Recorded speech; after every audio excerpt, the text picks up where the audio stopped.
Ya, kita mulai dengan doa ya. Bapak, terima kasih untuk pagi hari ini. Kami percaya kasih-Mu selalu baru tiap pagi. Sekarang kami mau lanjutkan firman-Mu. Biarlah ini semua dipimpin oleh Engkau. Roh Kudus memimpin pikiran kami, hati kami, hamba-Mu dan semua orang yang mendengarkannya. Terima kasih Bapak, dalam nama Yesus kami berdoa. Amin.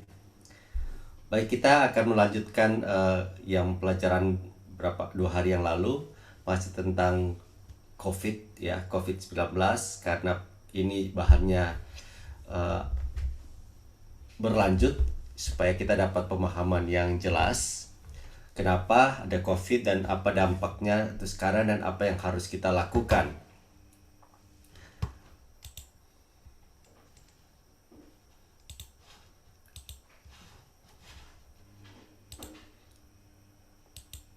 Nah, bahan ini saya kasih judul COVID-19, 4 hukuman Allah bagi mereka yang tidak taat dan tidak mau bertobat. Nah, ini sebenarnya bahannya disarikan dari satu website yang namanya www.conformingtojesus.com. Jadi kalau mau lihat lebih jelas bisa lihat ke sana, tapi itu semua dalam bahasa Inggris dan saya akan jelaskan ini dalam bahasa Indonesia. Tidak persis seperti apa yang dia katakan, tapi sarinya saja diambil. Apa yang saya lihat di situ bagus dan saya setuju apa yang dia bahas karena mereka ini membahas tentang bagaimana supaya kita sembuh, jadi healing ministry juga. Tapi pada bagian COVID dia mau menunjukkan yang jelas eh, hubungan dengan hukuman Allah bagi bangsa-bangsa dan orang-orang yang tidak taat ya dan tidak mau bertobat, dan itu banyak diambil dari Alkitab, dan salah satu yang dia tekankan tentang 4 hukuman Allah ini. Jadi kalau kita lihat bahannya memang diambil dan dikopi dari sana. Itu 4 hukuman itu kan yang kita lihat kemarin, itu ada pedang, ada kelaparan, ada sampar dan binatang, sword, famine, pestilence dan beast. Nah, kita lihat ayatnya yang lain itu di Yeskiel 14 ayat 21. Ya, Yeskiel 14 ayat 21 dibilang di situ tertulis jelas dengan 4 hukuman, for judgment ya. Kalau kita lihat dalam bahasa Indonesia lah, bahasa Indonesia dikatakan, beginilah firman Tuhan, jauh lebih dari itu kalau aku mendatangkan keempat hukumanku yang berat-berat, yaitu pedang, kelaparan, binatang buas dan sampar atas Yerusalem untuk melenyapkan daripadanya manusia dan binatang. Jadi Yeskiel ini sama seperti Yeremia, dari sejarah-sejarah raja-raja, mereka adalah nabi-nabi terakhir yang meramalkan hukuman akan datang kepada Yerusalem, pada orang Yehuda. Dan dia adalah nabi, dia menyampaikan apa yang Tuhan katakan. Ya kan, di sini dikatakan beginilah firman Tuhan, bukan dia ngomong, firman Tuhan, Tuhan sendiri yang mengatakan.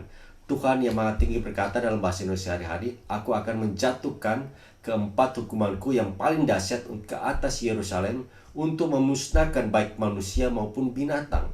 Hukuman itu ialah perang, bala kelaparan, binatang buas, dan wabah penyakit. Jadi ini jelas ya, perang atau pedang, bala kelaparan, binatang buas, dan wabah penyakit. Nah, wabah penyakit itu yang kita bilang tadi, kita bilang itu pestilence dalam bahasa Inggris, itu sampar ya, tapi kalau dalam bahasa Indonesia tidak ditulis lagi sampar supaya jelas, itu namanya wabah penyakit. Nah, kalau kita melihat lebih jelas lagi di ayat-ayat sebelumnya dari pasalnya, ayat yang 21, itu kenapa Tuhan sampai sedemikian tega lah boleh dikatakan untuk menghukum Yerusalem. Ada Nabi Yeremia, ada Nabi Yeskiel yang Tuhan sampaikan berulang kali, bertahun-tahun, bahkan sampai 4 raja berganti, itu disampaikan terus. Tuhan ingin supaya mereka itu bertobat, tapi mereka tidak mau bertobat. Akhirnya Tuhan mengatakan, kalau misalnya orang berdosa dan orang berubah setia, ya, kalau suatu negeri berdosa kepadaku dan berubah setia, aku akan mengacukan tanganku melawannya. Artinya kalau orang yang dalam Tuhan tiba-tiba berdosa atau tiba-tiba berubah setia, Tuhan akan melawannya, Tuhan akan memusnahkan persediaan makanannya, mendatangkan kelaparan atasnya, melenyapkan dari negeri itu manusia dan binatang. Bahkan Tuhan bilang sampai di ayat 14, sekalipun ada para hamba Allah yang luar biasa muncul lagi seperti Nuh, Daniel, Ayub, mereka tidak bisa merubah hati Tuhan. Mereka sendiri yang akan selamat, tapi orang-orang lain tidak akan selamat. Ya, kalau Tuhan bilang di ayat 15, kalau aku membuat binatang buas, binatang ya, berkeliaran di negeri itu, memusnahkan penduduknya, sehingga negeri itu menjadi sunyi dan tidak ada seorang pun berani melintasnya, dan biarpun di tengah-tengahnya ada orang tadi, mereka juga tidak akan selamat. Ya, ini Tuhan bilang ya di ayat-ayat sebelumnya dari pasal 21. Terus Tuhan bilang juga di ayat 17, jikalau aku bawa pedang, sekali lagi pedang, aku akan melenyapkan, dan biarpun di tengah-tengah ada ketiga orang tadi, tetap Tuhan akan lakukan. Dari ayat 19 Tuhan mengatakan, jikalau aku mendatangkan sampar, sekali lagi sampar, itu sampar wabah penyakit atas negeri itu, aku mencurahkan amarahku atasnya, sehingga darah mengalir dengan melenyapkan dari negeri itu manusia dan binatang. Dan sekalipun ada Nuh, Nabi, dan Ayub. Artinya begini, kalau kita mau terapkan sekarang, kalau Tuhan sudah sedang memberikan hukuman pada orang, pada bangsa itu dengan penyakit sampar dan orang itu harus mati, ada orang-orang yang tidak percaya, orang-orang yang tidak bertobat. Nah, kalau ada orang yang anak Tuhan yang coba berdoa, kalau memang sudah waktunya Tuhan, mereka sendiri akan selamat. Contohnya seperti Sodom dan Gomora kan, Lot dan orang itu diselamatkan, tapi tetap bangsa itu yang sangat jahat, mereka dihukum. Oke, jadi ini gambaran Tuhan, dan akhirnya di ayat 21 Tuhan bilang jauh lebih daripada itu. Jadi jauh lebih daripada sekedar pedang, sampar. Ini lengkap 4 hukuman yang berat-berat: pedang, kelaparan, binatang buas atas Yerusalem. Jadi ada 4 ini, binatang buas dan sampar. Binatang buas itu beast, itu adalah mengambil alih Yerusalem atau bangsa itu, diserahkan kepada bangsa yang lain. Oke. Nah, kemudian ayat Yeskiel 14 ayat 21. Itu Yeskiel 5 sebenarnya juga mengatakan tentang khususnya tentang penyakit sampar ya. Dikatakan di sepertiga daripadamu, ya, ayat Yeskiel 5 ayat 12. Sepertiga daripadamu akan mati kena sampar dan mati kelaparan di tengah-tengahmu. Sepertiga akan tewas dimakan pedang sekitarmu, dan sepertiga lagi akan kuhamburkan ke semua mata angin, dan aku akan mengutus pedang dari belakang mereka. Nah, ini sama ya, ada yang kena pedang, ada yang kena sampar, ada yang kena kayak di sini ada kena sampar, pedang, ada kena bencana kelaparan, dan ada juga terakhir dihamburkan ke segala jurusan. Itu juga artinya bis. Jadi 4 juga ada di sini. Jadi dua ayat yang mendukung itu. Jadi sepertiga daripadamu akan mati kena sampar dan kelaparan di tengah-tengahmu. Sepertiga akan tewas makan pedang, sepertiga lagi kuhamburkan dan kemudian mengurus pedang ya. Nah, kalau kita perhatikan khususnya untuk penyakit sampar, pestilence dalam bahasa Inggrisnya, itu sudah hukum Tuhan sudah diberikan di sebelumnya di Ulangan pasal 28. Kalau kita lihat Ulangan pasal 28 ayat 58 ayat 62. Jadi kalau kita perhatikan di Ulangan 28 itu kan judulnya Ulangan 28 itu berkat dan kutuk. Yang pertama-tama itu adalah berkat, dan kemudian bagian tengahnya adalah kutuk. Kalau orang setia, kalau orang mendengarkan Tuhan, dia akan dapat berkat. Kalau dia tidak setia, dia akan dapat kutuk. Nah, khusus untuk kutuk yang Tuhan berikan itu yang disebut pestilence, itu benar-benar kutuk yang serius ya, dikatakan serius ya. Coba kita lihat dalam bahasa Indonesianya. Jika engkau tidak melakukan dengan setia segala perkataan hukum Taurat yang tertulis dalam kitab ini, dan engkau tidak takut akan nama yang mulia dan dahsyat ini, yakni akan Tuhan Allahmu, maka Tuhan akan menimpakan pukulan-pukulan yang ajaib kepadamu dan kepada keturunanmu, yaitu pukulan-pukulan. Jadi penyakit itu bisa lama sekali, dan ia akan mendatangkan pula segala wabah Mesir yang kau takuti itu kepadamu, sehingga semuanya itu melekat padamu. Jadi wabah Mesir tuh, di Mesir tuh banyak sekali penyakit. Nah, penyakit-penyakit itu kan yang tadinya Tuhan kasih pada Mesir supaya mereka binasa. Tapi sekarang itu tulah itu bisa datang kepada bangsa Israel. Dan dikatakan juga berbagai penyakit dan pukulan yang tidak tertulis dalam kitab Taurat akan ditimbulkan Tuhan menimpa engkau sampai engkau punah.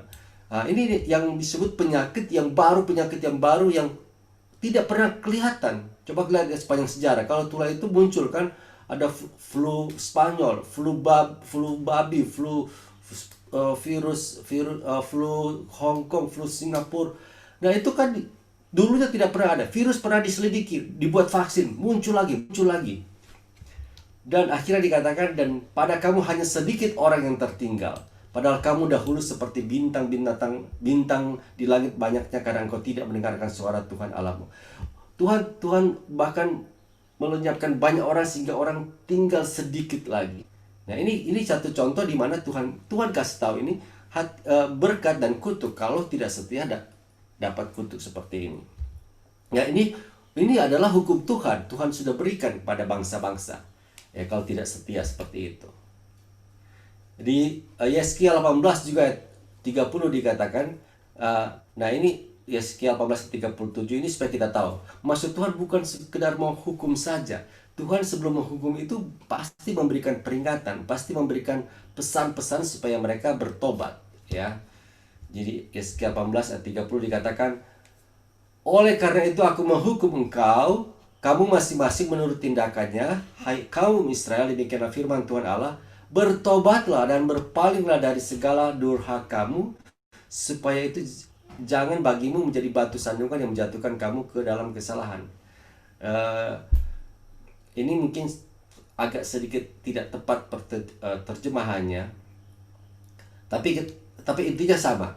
Bertobatlah, berpaling dari segala durhaka. Dan bagian terakhir itu, jangan sampai kesalahanmu itu jadi batu sandungan. Sebenarnya begitulah bagian terakhir. Jangan sampai kesalahanmu itu membuat kamu jatuh. Nah, Tuhan bicara di Yeskiel 18:26 ini, kalau kita lihat ke atas dan kita lihat ke bawah, itu Tuhan sebenarnya memberikan keadilan. Di ayat 26, kalau orang benar berbalik dari kebenarannya dan melakukan kecurangan sehingga ia harus mati karena kecurangan yang dilakukannya. Dia sendiri yang memilih. Tuhan memberikan kebebasan. Dia sudah benar, dia sudah hidup di dalam Tuhan, tapi dia akhirnya jatuh di dalam dosa. Dia memilih untuk melakukan kecurangan, yang mati karena kecurangan. Tapi sebaliknya di ayat 27, kalau orang fasik bertobat dari kefasikan yang dilakukannya dan ia melakukan keadilan dan kebenaran, ia akan menyelamatkan nyawanya. Jadi kebalikannya, orang yang tadinya jahat, orang jadi bertobat, dia akan dipulihkan. Ya, 28 dikatakan ia insaf dan dia bertobat dari segala durhaka yang dibuatnya. Ia pasti hidup. Ia tidak akan mati. Jadi Tuhan tuh memberi jelas. Tapi orang Israel rasanya tidak terima, masih mengatakan itu tidak tepat. Tidak tepat yang mana kata Tuhan? Tidak. Tindakan Tuhan tidak tepat. Apa tindakanku yang tidak tepat, hai kaum Israel? Ataukah tindakanmu yang tidak tepat? Tuhan bilang begitu. Jadi akhirnya Tuhan bilang, oleh karena itu aku akan menghukum kamu masing-masing menurut tindakannya. Kalau kamu bertobat, ya kamu akan selamat. Ya. Jadi Tuhan sebenarnya memberikan jalan pada mereka. Tujuan hukuman itu supaya mereka sadar, buanglah daripadamu segala durhaka yang kamu buat terhadap aku, dan perbaharulah hatimu dan rohmu. Mengapa kamu akan mati, hai kaum Israel? Jadi Tuhan sebenarnya tidak suka mereka mati, tapi karena hukum Tuhan sudah ada. Tuhan bilang, sebab aku tidak berkenan pada kematian seorang yang harus ditanggungnya. Demikianlah firman Tuhan. Sebab itu bertobatlah supaya kamu hidup. Jadi supaya kita bisa lihat hati Allah, ya. Hati Allah itu, jangan kita pandang Tuhan itu kejam. Tuhan itu kerjanya menghukum. Tuhan itu tidak bisa lihat kesalahan. Maksud Tuhan itu, Tuhan bilang, kalau kamu adalah anak, kamu dikasih. Kalau anak yang dikasih, dia tegur supaya dia bertobat. Itu kan maksud Tuhan. Maksud Tuhan untuk memberi hukuman, memberi hajaran sebelum mereka mati, sebelum mereka binasa. Mereka bertobat kembali pada jalan yang benar.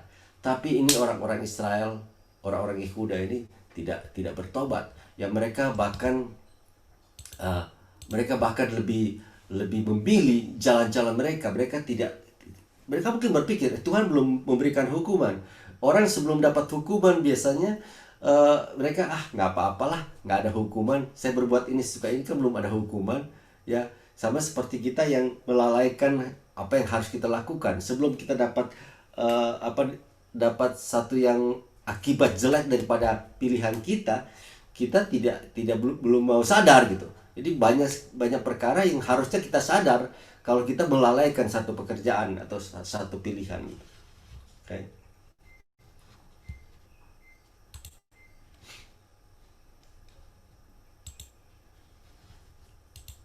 Nah, kita lanjutkan ya.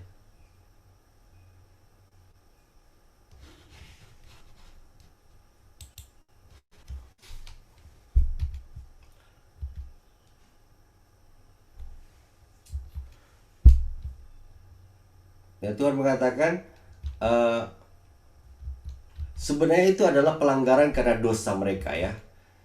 Ya, kita sekarang kembali ke coronavirus. Jadi sebenarnya kalau kita lihat coronavirus itu kan semacam penyakit sampar, wabah, ya.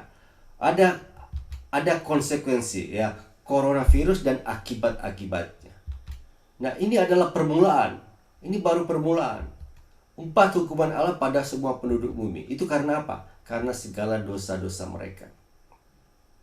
Kali kalau kita mengkaitkan model model daripada coronavirus itu persis model seperti penyakit sampar yang melanda seluruh dunia, itu pandemik dan itu secara global.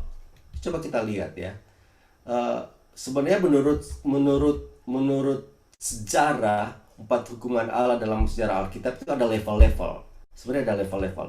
Ada level yang skala lebih kecil, ada yang skala lebih besar. Nah, misalnya ini namanya level skala on a small scale, level skala yang kecil, skala kecil. Ya, ini ada campur dengan bahasa Inggris, tapi lihat ya bahasa Indonesia di sini.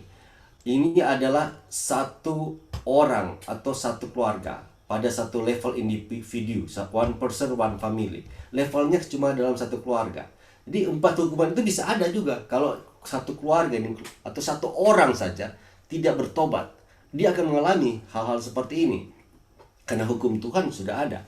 Ya, pertama penyakit sampar. Penyakit sampar itu bicara tentang fisik ya, fisik, mental, emosi, penyakit ya, dan mati prematur. Jadi ada orang bilang, oh itu takdir. Kalau Tuhan belum tentukan kita mati, ya kita tidak mati. Tidak ada orang, Tuhan ingin semua orang umur panjang.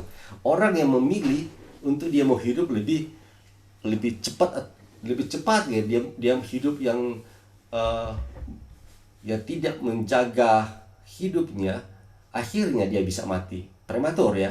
Ya, akibatnya ini karena penyakit ini orang bisa mati prematur. Kemudian juga ada yang disebut dengan kelaparan ya, unemployment, tanpa kerja, masalah keuangan, masalah hutang, masalah kemiskinan. Terus kemudian pedang itu konflik dalam keluarga, kejahatan dalam keluarga, bahkan sampai ada yang saling membunuh anggota keluarga. Kemudian nah ini semua ini hukuman-hukuman ini levelnya tidak selalu separah seperti yang ditulis ini. Mungkin masalah keuangan kecil lama-lama jadi besar, hutang kecil lama-lama jadi besar, miskin jadi besar, dan kejahatan. Tapi kalau ada masalah seperti itu sebenarnya itu bisa, harusnya orang sadar dan bertobat. 3 penghukuman ini bertujuan supaya mereka memiliki harapan dan kembali ke jalan yang benar. Ini untuk level yang lebih kecil. Nah, level yang lebih besar itu level yang sudah sampai pada level keluarga. Ini ini level level level negara kita belum sempat terjemahkan. Tapi kita melihat ya, country itu artinya bangsa ya, daerah ya, bisa juga negara gitu, daerah tertentu dari satu negara. Nah, sama 4 penyakit ini sama prinsipnya, sama dengan yang tadi ya, sampar, kelaparan, pedang, itu sama terjemahannya. Cuma ini levelnya, duanya itu level daripada satu negara, satu daerah gitu, satu kota. Jadi ini boleh dikatakan bukan pandemi, tapi ini epidemi ya. Epidemi di mana terjadi di satu wilayah. Karena wilayah itu tidak tidak taat pada Tuhan. Tuhan bisa menghukum mereka. Nah, dalam skala berikutnya adalah skala lebih besar ya. Skala lebih besar itu skala negara, skala negara. Tapi kalau kita lihat dalam skala negara ini, di sini ada tulisan, kalau orang bertobat, penghakimannya berhenti dan kemudian kedamaian kembali. Tujuan daripada 4 yang tadi, pestilence, famine, sword, semua 4 hukuman Tuhan itu, kalau mereka tidak bertobat, orang tidak bertobat, kesabaran Tuhan berhenti, ya, binatang datang. Nah, binatang akan membuat orang tertawan dan terbuang. Jadi kalau di sini kebalikannya, kalau mereka bertobat, penghakiman berhenti, ya, kedamaian datang lagi. Ini skala nasional, oke?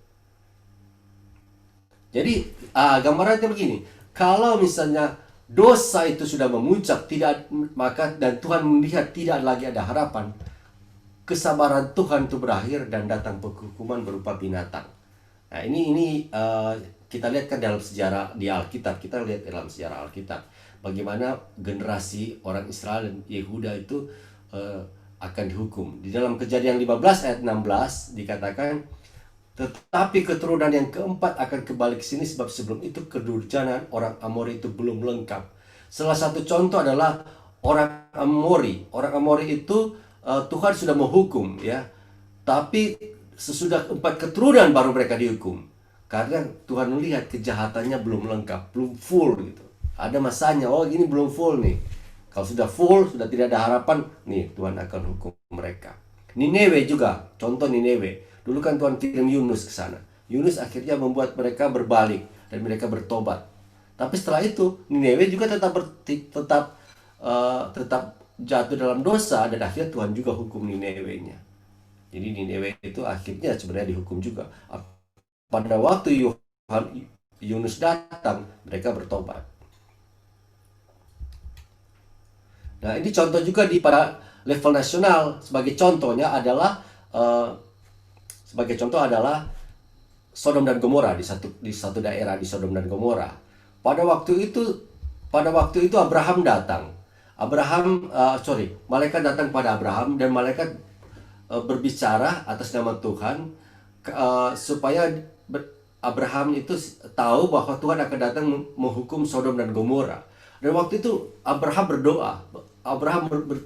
Berdoa syafaat sampai menawar Tuhan. Tuhan, bagaimana kalau ada 50 orang Tuhan? Bagaimana kalau ada 30 orang? Bagaimana kalau sampai 10 orang? Terakhir kan Abraham bilang, jangan kiranya Tuhan murka kalau aku berkata sekali lagi. Sekiranya 10 didapati di sana, firman-Nya, aku tidak akan memusnahkannya karena yang 10 itu. Tuhan juga perhatikan sebelum Tuhan memusnahkan satu kota, ada nggak orang benar di sana? Ada nggak orang yang percaya yang sungguh-sungguh mencari Dia? Dan di situ Abraham memohon, kalau ada 10 orang, Abraham berpikir ada Lot, ya, ada istrinya dan ada anaknya. Dan mungkin kalau anaknya 2, ya ada 4 gitu. Itu mungkin ada yang Lot bagikan kebenaran dan ada banyak orang sekitarnya yang bertobat. Tapi rupanya tidak ada satu orang pun di Sodom dan Gomora. Itu jahat banget. Cuma Lot aja satu keluarga yang takut akan Tuhan. Jadi waktu dimusnahkan, semuanya dihancurkan, malaikat datang, ambillah Lot itu, ya. Nah, ini gambaran juga secara singkat, ini pengetahuan kita, dan saya juga baru lebih jelas lagi bagaimana sejarah di Israel dan Yehuda pada masa itu, bagaimana Tuhan menghukum. Ini kan hukumannya itu sudah binatang, ya. Nah, di situ ini tidak perlu diterjemahkan, kita lihat sini-sini saja. Ini kerajaan Israel Utara. Kerajaan Israel Utara ini kerajaan yang memang kita lihat kemarin kan di peta-peta gambar itu, mereka sudah sangat jauh dari Tuhan. Bahkan mereka semua sesudah Yerobiam, kan habis Salomo kan ada Rehobiam di Yehuda, kemudian ada di sebelah kanannya di Yerobiam. Yerobiam itu tidak percaya Tuhan, tapi Tuhan pakai untuk penghakiman karena Rehobiam anaknya pada Salomo itu tidak benar. Jadi terpecahlah mereka utara dan Yerobiam. Kemudian mereka turun-temurun hampir semua jatuh di Israel Utara seperti itu.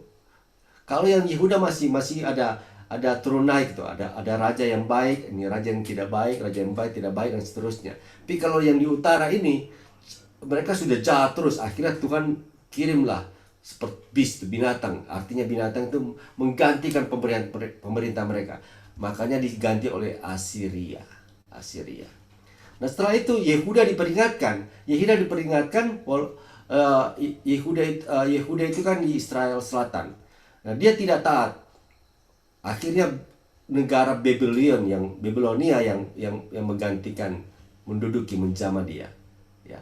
Tapi Babilonia ini juga kemudian di sini Assyria ini kan di sini Assyria. Assyria itu yang menduduki Israel, dia juga dihukum Tuhan. Akhirnya dia digantikan oleh Babilonia. Babilonia ini dihukum Tuhan juga digantikan dengan Persia. Persia juga dihukum Tuhan digantikan oleh Yunani.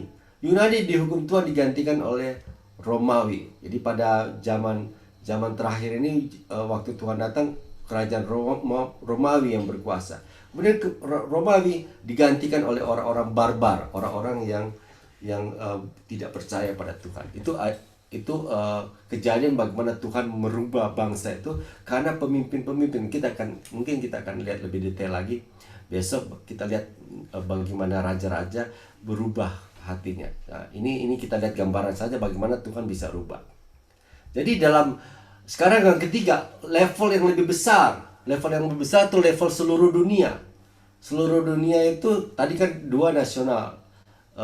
Sekarang yang kedua level seluruh dunia. Pada masa lalu yang seluruh dunia di mana Tuhan membinasakan seluruh dunia cuma terjadi 1 kali, yaitu pada waktu Nuh. Ya, ada 8 orang yang selamat. Ya, 8 orang yang selamat. Dan dibuatkan Tuhan pada waktu kiamat. Memang ada 1 kali lagi di mana Tuhan membinasakan seluruh bumi. Dan tidak semua orang yang akan masuk surga. Ada banyak orang yang pada masa terakhir tetap mengeraskan hatinya dan mereka tidak selamat. Itu nubuatan ke depan. Ya, kita tidak tahu masanya. Bisa besok, bisa lusa, bisa generasi akan datang. Tapi akan ada satu masa di mana masa itu sama seperti kejadian pada masa Nuh. Di Yeremia 32-30 kan kita sudah lihat kemarin itu. Pada saat mereka semua sudah seluruhnya menyimpang di dalam kebenaran, dikatakan Yehuda sebelum diganti, dia raja-rajanya, para pemimpin politik, para pemukanya, pada pemerintahan lokal, imam-imam, pemimpin agama, dan nabi-nabi, mereka yang mengajar firman Tuhan sudah berbalik kepada jalan Tuhan. Semua telah menyimpang. Nah, di sini semua orang, kalau semua orang sudah menyimpang, bangsa itu akan dibinasakan Tuhan. Itulah yang Tuhan sampaikan pada waktu Yeremia. Ya, kita lihat di Yeremia 32-30, sebab orang Israel dan Yahuda hanya melakukan yang jahat di mataku sejak masa mudanya. Sungguh orang Israel hanya menimbulkan sakit hatiku dengan perbuatan tangan mereka. Demikianlah firman Tuhan. Jadi Tuhan akhirnya menghukum mereka. Nah, di Perjanjian Baru, kita lihat di Perjanjian Baru. Waktu itu Yesus pernah menangisi Yerusalem. Ya, kenapa Yerusalem itu dia tangisi? Ketika Yesus telah dekat dan melihat kota itu, menangislah dia. Tuhan bisa menangis melihat satu kota. Bayangkan, Tuhan menangis. Yerusalem yang dibanggakan Tuhan. Wahai, betapa baiknya jika pada hari ini juga engkau mengerti apa yang perlu untuk damai sejahteramu. Tapi sekarang hal itu tersembunyi bagi matamu. Sebab akan datang harinya bahwa musuhmu akan mengelilingi engkau dengan kubu, lalu mengepung engkau dan mengkibit engkau dari segala jurusan. Dan mereka akan membinasakan engkau beserta dengan pendudukmu dan pada tembokmu. Mereka tidak akan membiarkan satu batu pun tinggal di atas batu yang lain, karena engkau tidak mengetahui saat bila mana Allah melawat engkau. Jadi Yerusalem pernah ditangisi, dan memang tahun 70-an Yerusalem kan dihancurkan. Bait Allah dihancurkan. Pada Tuhan datang satu waktu di bait suci dan Tuhan bilang, rumahku adalah rumah doa, tapi kamu menjadikan sarang penyamun yang mengusir sebuah pedagang. Gereja, bait Allah, kok dijadikan tempat bisnis gitu. Tuhan marah gitu. Harusnya rumah itu jadi rumah doa. Jadi itulah orang-orang Yerusalem yang sudah menyimpang jauh daripada Tuhan. Yerusalem pun bisa dihukum, apalagi kota-kota yang lain. Ya, kota yang yang penuh dengan sarang penyamun, penjudian dan sebagainya, Tuhan bisa hukum pada masa sekarang gitu. Oke. Nah, ini bagian terakhir Tuhan bilang begini di Matius 24. Ini Matius 24 berisi tentang nubuatan. Tentang pada hari dan saat itu tidak ada seorang pun yang tahu, malaikat-malaikat di surga pun tidak, dan anak pun tidak, hanya Bapa sendiri. Jadi bukan berarti kita mengatakan waktunya sudah dekat, bulan depan, tahun ini, masa ini sudah akan kiamat. Tapi tidak ada yang tahu, ya. Tapi modelnya kita bisa bayangkan. Sebagaimana halnya pada zaman Nuh, demikian pula halnya kelak pada kedatangan Anak Manusia. Ya, seperti zaman Nuh. Sebab sebagaimana mereka pada zaman sebelum air bah makan dan minum, kawin, mengawinkan, sampai pada hari Nuh masuk ke dalam bahtera. Dan mereka tidak tahu akan sesuatu sebelum air bah itu datang dan melenyapkan mereka, demikianlah pula halnya kelak pada kedatangan Anak Manusia. Pada waktu itu kalau ada dua orang di ladang, yang seorang akan dibawa dan yang lain akan ditinggalkan. Kalau ada dua orang perempuan sedang memutar batu kilangan, yang seorang akan dibawa dan yang lain akan ditinggalkan. Karena itu berjaga-jagalah, sebab kamu tidak tahu pada hari di mana Tuhanmu datang. Ya, tapi ketahuilah, jika tuan rumah tahu pada waktu mana pada malam hari pencuri akan datang, sudahlah pasti ia berjaga-jaga dan tidak akan membiarkan rumahnya dibongkar. Kedatangan pada zaman akhir dikatakan di dalam di mana di sini di Matius 24 itu seperti zaman Nuh. Tiba-tiba air bah datang. Kita seperti kemarin di Manado, kita tidak tahu kan kalau hujan datang. Tiba-tiba hujan datang. Itu airnya cuma 1 hari. Bagaimana kalau hujan itu 2 hari? Bagaimana kalau hujan itu 3 hari? Pasti akan membuat banyak orang kelaparan, tidak bisa makan, dan mungkin rumahnya akan hancur. Itu air bah itu 40 hari hujan tanpa berhenti. Nah, kedatangan Anak Tuhan itu bisa datang seperti itu, seperti pencuri, seperti hujan yang muncul. Dan dikatakan ada 2 orang lagi jalan di ladang, tiba-tiba satu diangkat ke sorga. Nah, COVID ini kan datang seperti itu ya. Orang tiba-tiba kena COVID, plak, dia bawa ke rumah sakit, meninggal, langsung pergi. Kiamat bisa berarti juga orang dipanggil Tuhan, ya kan? Tidak perlu semuanya hancur. Kita dipanggil Tuhan, sudah kiamat lah bagi kita. Jadi Tuhan nasihatkan kita untuk apa sekarang? Berjaga-jagalah. Berjaga-jagalah. Pakailah pialamu, selalu hidup di dalam Tuhan. Hiduplah benar selalu. Jangan biarkan keluarga kita, anak-anak kita, jangan biarkan semuanya hidup sesuka semau gue saja. Hidupnya tanpa takut akan Tuhan. Ini masanya untuk kembali pada Tuhan, kembali pada dasar di mana orang-orang harus mencari Tuhan sungguh-sungguh, dan biar kalau Tuhan benar-benar melihat ada pertobatan yang besar di dalam kota ini, dalam keluarga ini, itu hukuman itu bisa berakhir, ya. Jadi jangan berpikir cuma sekedar vaksin, cuma sekedar protokol yang bisa menghilangkan kita dari sampar seperti ini, model COVID seperti ini. Mulai dari dasar, mulai dari fondasi, yaitu takut akan Tuhan. Dan kalau itu terjadi dalam kehidupan kita, saya percaya Tuhan itu iya dan amin. Dia akan mengampuni segala dosa kita seperti yang kita dengar minggu yang lalu.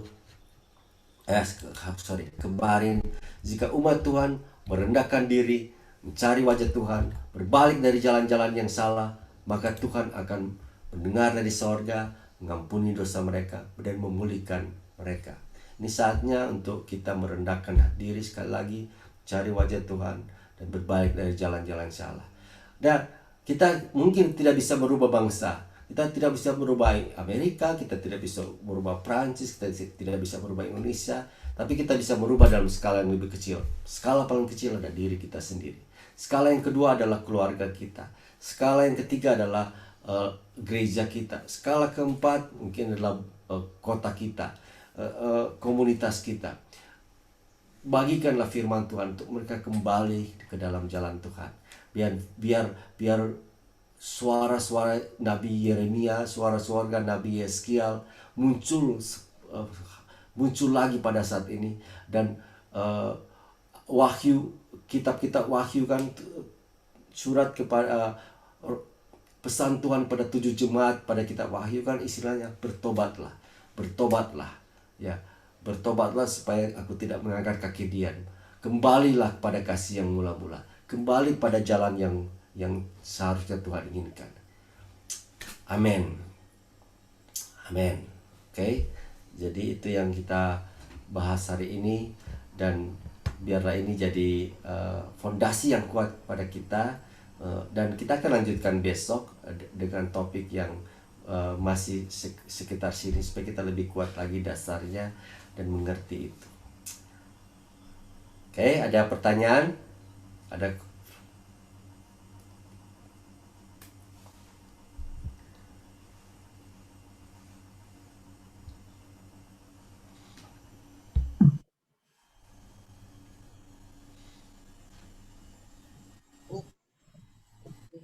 Kalau mau Apa itu dokam?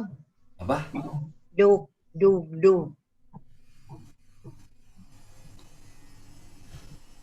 Oh, yang ayat tadi. Luk, Iya. Lukas, Lukas, Lukas. Lukas. Ya, Lukas.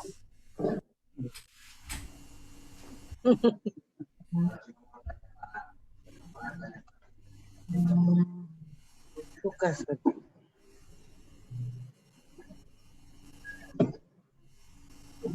Ya, ini bahannya cukup batik hari ini ya. Eh,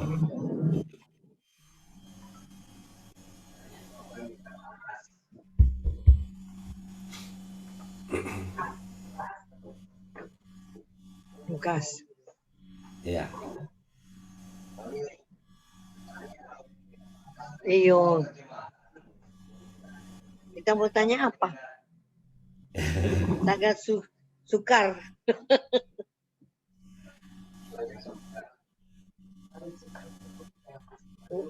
Baca ulang no.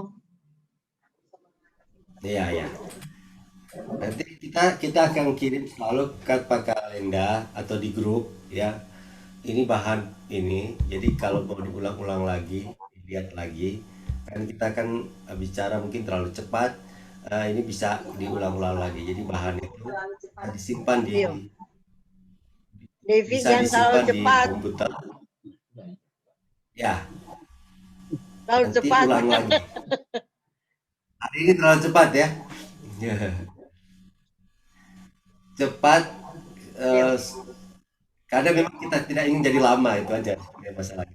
Jadi kadang kita lihat bahannya panjang, kita sedikit cepat ya. Mungkin bisa besok lebih pendek, lebih lambat ya. Dan bahannya lebih sedikit. Apa? Apa berarti bisa ulang lagi, baca lagi ya. Eh, Intinya itulah. Jadi ada 4 hukuman dan bagaimana kita harus responnya. Tujuan Tuhan bukan sekedar menghukum, tujuan Tuhan supaya kita bertobat ya, berbalik pada jalan Tuhan. Dan saya harap ini bisa dibagikan pada orang-orang, siapa saja yang ini bisa dengarkan dan bisa dapat kekuatan dari itu.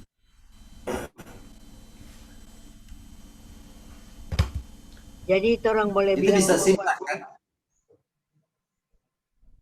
Kalian bisa simpan kan kalau file PowerPoint yang kita kirim di grup, taruh di laptop kan? bisa. Cuma yang kemarin itu mesti print. Hmm. Apa? Banyak. Kayaknya mesti print. Mesti Oh, print untuk kemarin dan yang ya. kemarin dulu. Ini ya. Oke. Itu. Oke, oke. Nanti mau print. Lebih. Kalau mau print boleh. Ya, kalau Iya, nggak ada nanti. printer di. Ya, so rusak. Oh, ya. Yang Papi katanya kemarin dulu itu dah. Yang Papi katanya Nanti kemarin kan. nanti kalau enggak kita print, kita kirim ke sana juga. Oh, boleh juga. Nah. Iya. Oke, kita berdoalah ya.